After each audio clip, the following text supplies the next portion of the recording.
जय श्री राम सीताराम, जय श्री हनुमान।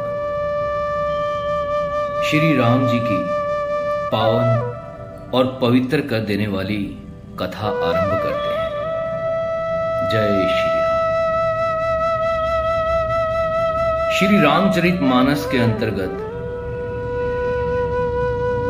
कथा के 4 घाट बताए हैं, जहां भक्ति घाट है, वैराग्य है, दैन्य है और ज्ञान घाट है। और श्री रामचरित मानस में 4 श्रोता हैं और 4 ही वक्ता है। इन्हीं 4 वक्ताओं और श्रोताओं को आधार मानकर, इन्हीं के संवाद को आधार मानकर गोस्वामी तुलसीदास जी ने रामचरित मानस की रचना की। तो आइए प्रभु श्री राम जी का गुणगान करते हैं, रामचरित मानस को प्रारंभ करते हैं। प्रयागराज में स्नान का बड़ा ही महत्व होता है, और वहीं त्रेता युग में प्रयागराज में भरद्वाज मुनि जी का आश्रम था। माघ के महीने में सभी संत वहां एकत्रित होते और पूरे महीना माघ स्नान करते। माघ स्नान करते और सभी भारद्वाज ऋषि जी के आश्रम में रहते और श्री हरि की चर्चा करते, उनका गुणगान करते रहते थे। और माघ स्नान करने के पश्चात अपने अपने आश्रमों को चले जाते थे। जैसे ही सब अपने अपने आश्रमों को जाने लगे तो भरद्वाज ऋषि जी ने याज्ञवल्क्य महाराज जी को प्रणाम कर कर आदर पूर्वक उनको वहां रुकने को कहा। एक बार भरी मकर नहाए राम जी, सब मुनीष आश्रमन सिधाए राम जी।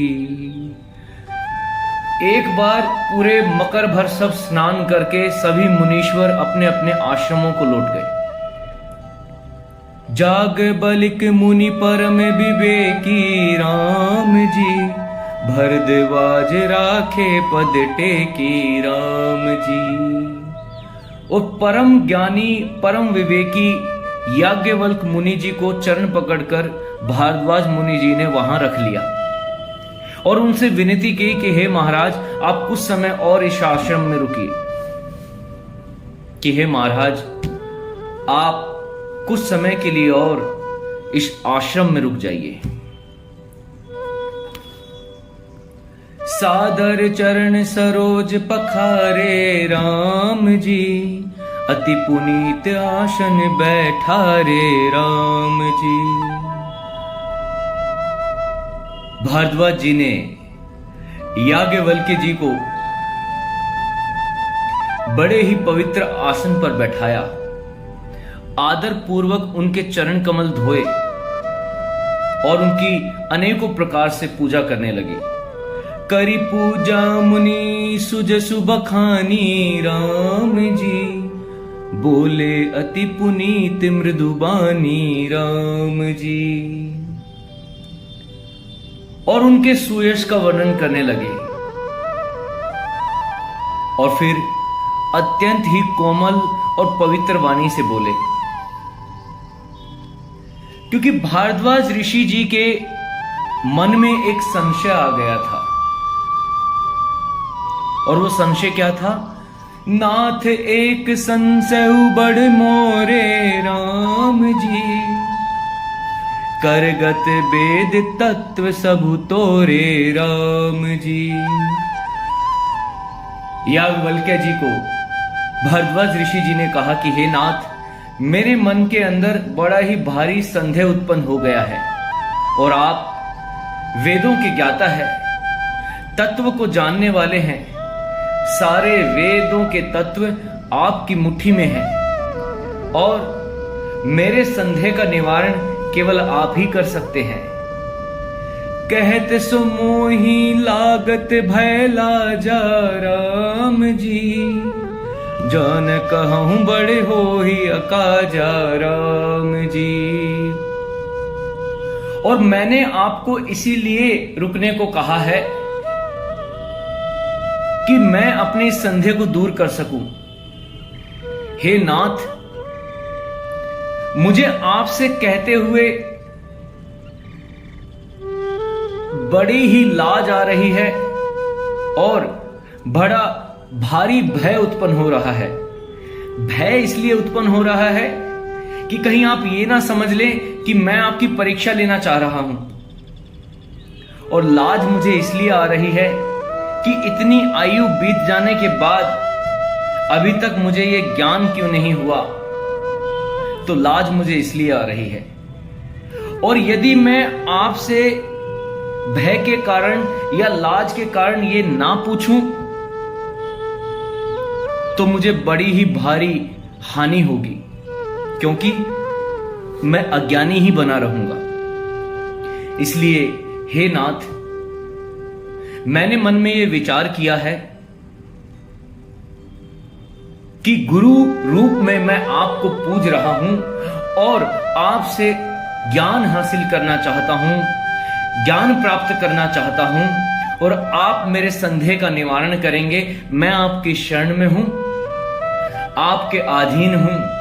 आप कृपा करके मेरे इस संशय को दूर कीजिए, मेरे इस संदेह का निवारण कीजिए। संत कहि असि नीति प्रभु, श्रुति पुराण मुनि गावे, होहि न बिमल विवेक उरे, गुरु सन किए दुराव। सियावर राम जय जय राम, मेरे प्रभु राम जय जय राम। अवधपति राम जय जय राम, करो कल्याण जय जय राम।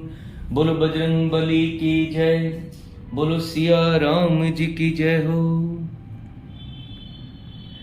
फिर भारद्वाज मुनि जी ने कहा कि हे प्रभु, संतों ने ऐसी नीति कही है, वेद पुराण तथा मुनिजन भी यही कहते हैं कि गुरु के साथ छिपावा नहीं करना चाहिए।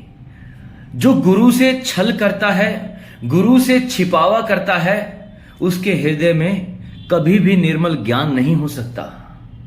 अतएव मैं अपने मन की बात आपके सामने प्रकट करता हूं, और वो बात ये है, अस बिचारी प्रगट हूं निजे मोहु राम जी, हरहु नाथ करी जन पर छोहु राम जी।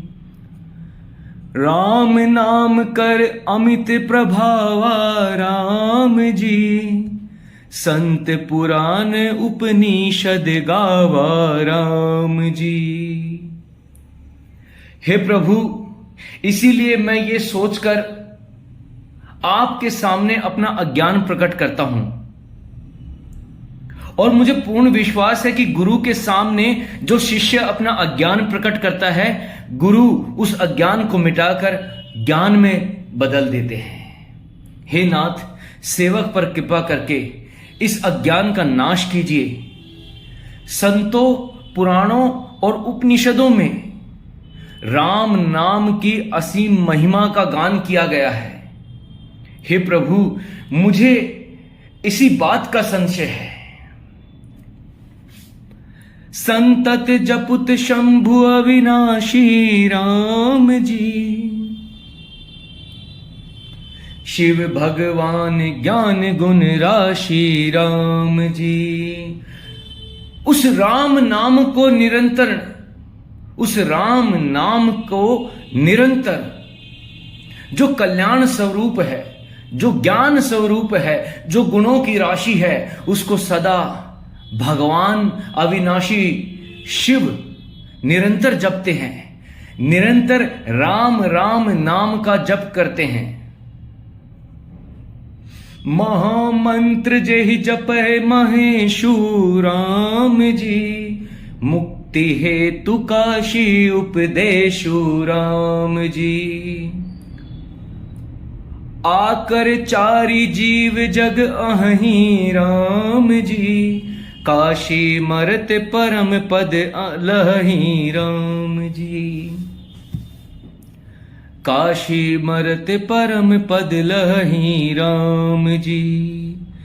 संसार में 4 जाति के जीव हैं जो अंडे से उत्पन्न होते हैं, दूसरा जो जल में उत्पन्न होते हैं, तीसरा जो गर्भाशय से उत्पन्न होते हैं, और चौथे जो पसीने से उत्पन्न होते हैं। ऐसे ये 4 जाति के जीव काशी में मरने से परम पद प्राप्त कर लेते हैं।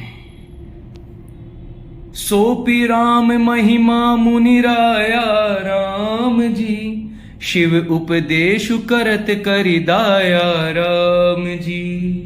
हे मुनिराज, हे महाराज, वे भी राम नाम की महिमा है, क्योंकि शिव जी महाराज दया करके काशी में मरने वाले जीव को राम नाम का ही उपदेश देते हैं। इसी से उनको परम पद मिलता है। राम कवन मैं प्रभु पूछहूं तो ही राम जी, कह बुझाई कृपा निधि मोहि राम जी। हे प्रभु, अब मेरा संशय ये है कि राम कौन है, मैं आपसे पूछता हूं। हे कृपा निधि, हे दया के धाम, मुझ पर दया करके मुझे समझाइए कि ये राम कौन है, ये कौन राम है। क्योंकि एक राम तो राजा दशरथ के बेटे हैं। एक